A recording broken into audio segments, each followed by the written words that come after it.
ஏற்கனவே நம்ம போன வீடியோவில் சொன்ன மாதிரி ஃபண்டமெண்டல் ஆஃப் மார்க்கெட்டிங் ப்ராசஸில் ரெண்டாவது கான்செப்டை பார்க்க போகிறோம். மின்னணு சந்தைப்படுத்துதல்ன்ற விஷயம் இந்திய அளவுலையும் உலக அளவுலையும் எப்படி ஊடுருவி இருக்கு, நமக்கு தெரியாமல் அது என்னென்ன விஷயங்களில் ஊடுருவி இருக்குன்றத பார்க்க போகிறோம். இப்போது 2016க்கும் 19க்கும் உள்ள வளர்ச்சி விகிதம் 2016 258 மில்லியன் பேர் தான் இன்டர்நெட்டை யூஸ் பண்ணாங்க. அதுவே 2019 560 மில்லியன் மக்கள் இன்டர்நெட்டை யூஸ் பண்ணுறாங்க. இதோட வளர்ச்சி விகிதம் பார்த்தீங்கன்னா 2 மடங்காக இருக்குது. அதே மாதிரி மொபைல் ஃபோன்ஸ் யூசர் பார்த்தீங்கன்னா 242 மில்லியன் மக்கள் 2016 வருஷம் மொபைல் யூஸ் பண்ணாங்க. இதுவே 2019 469 பில்லியன் மக்கள் மொபைல் ஃபோன்ஸை யூஸ் பண்ணுறாங்க. டிஜிட்டல் விளம்பரத்துறை இந்தியாவில் எந்த அளவுக்கு வளர்ச்சி அடைஞ்சிருக்குன்னு பார்த்தோம்னா 2016 வருஷம் டிஜிட்டல் அட்வர்டைஸ்மெண்ட்டுக்காக அவங்க ஸ்பெண்ட் பண்ணது $76.9 பில்லியன். இதுவே 2021 $294.5 பில்லியன் அவங்க செலவு பண்ணியிருக்காங்க.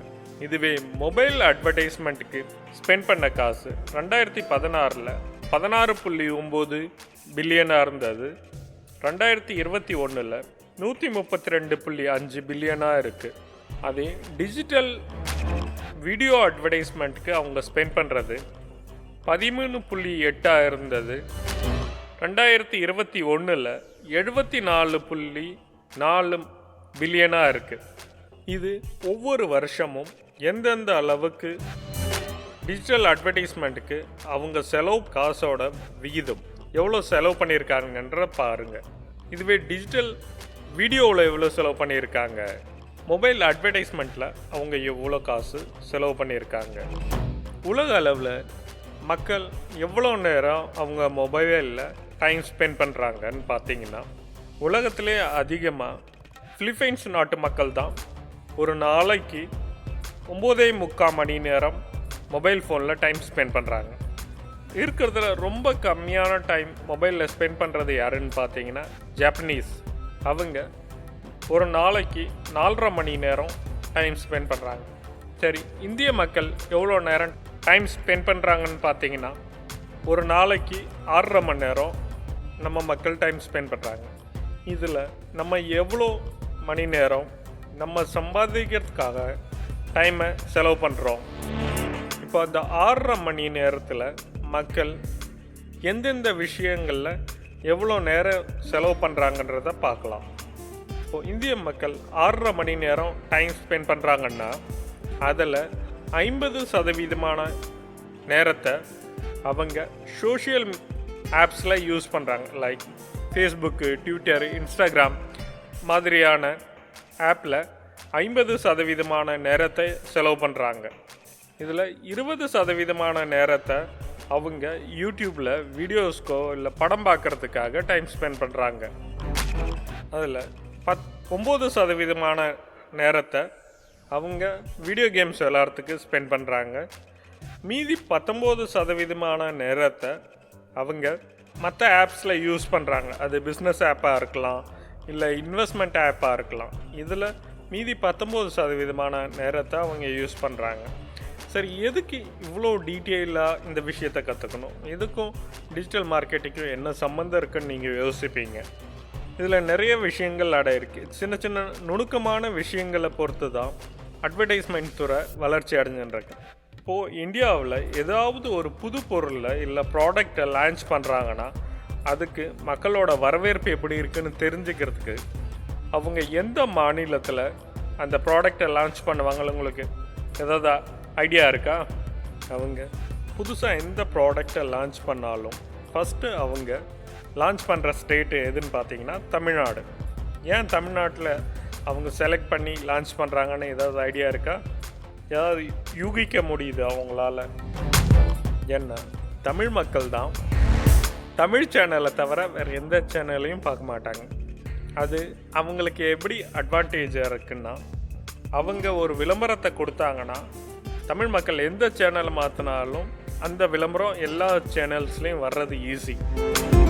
அது மக்கள்கிட்ட போய் சென்றடைகிறது ரொம்ப ஈஸியாக இருக்குது.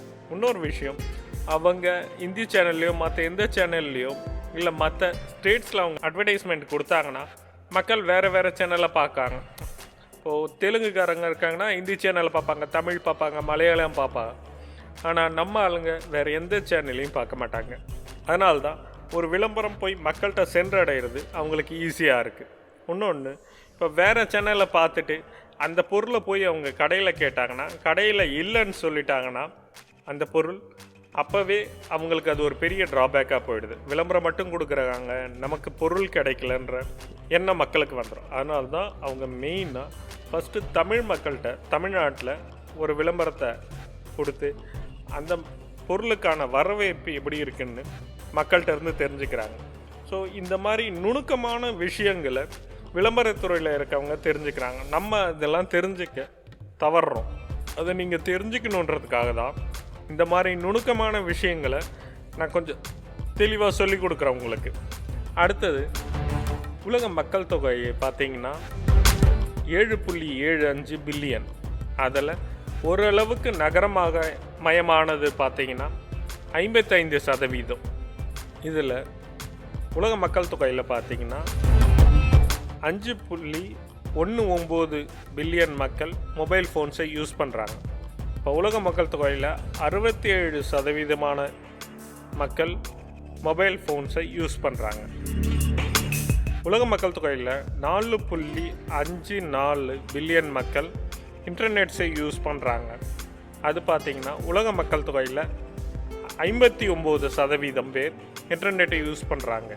இதில் உலக மக்கள் தொகையில் 49% மக்கள் சோஷியல் மீடியாவை யூஸ் பண்ணுறாங்க. 16 வயசுலேருந்து 64 வயசு உள்ள மக்கள் இன்டர்நெட்டை யூஸ் பண்ணுறது எந்த அளவுக்கு வளர்ச்சி அடைஞ்சிருக்குன்னு பார்த்தீங்கன்னா 2013 33% இருந்தது. 2019 50% வளர்ச்சி அடைஞ்சிருக்கு. இதில் 2019க்கும் 2018க்கும் உள்ள கம்பேரிசன் இதில் பாருங்கள். 2019 53% மக்கள் மொபைல் ஃபோனில் இன்டர்நெட்டை யூஸ் பண்ணுறாங்க. இது 2018 கூட கம்பேர் பண்ணிங்கன்னா 8.6% வளர்ச்சி அடைஞ்சிருக்கு. இதுவே லேப்டாப்பில் அண்ட் டெஸ்க்டாப்பில் 2019 44% மக்கள் இன்டர்நெட்டை யூஸ் பண்ணாங்க. அது முந்தைய ஆண்டான 2018 விட 6.8% குறைஞ்சிருக்கு. இதுவே டேப்லெட்ஸில் 2019 2.7% மக்கள் இன்டர்நெட்டை யூஸ் பண்ணாங்க. அதோட முந்தைய ஆண்டை விட 27% குறைஞ்சிருக்கு. 2019 அதர் டிவைசஸில் இன்டர்நெட்டை யூஸ் பண்ணவங்க 2018 கூட கம்பேர் பண்ணிங்கன்னா 30% மக்கள் இன்டர்நெட்டை யூஸ் பண்ணுறதை குறைச்சிருக்காங்க.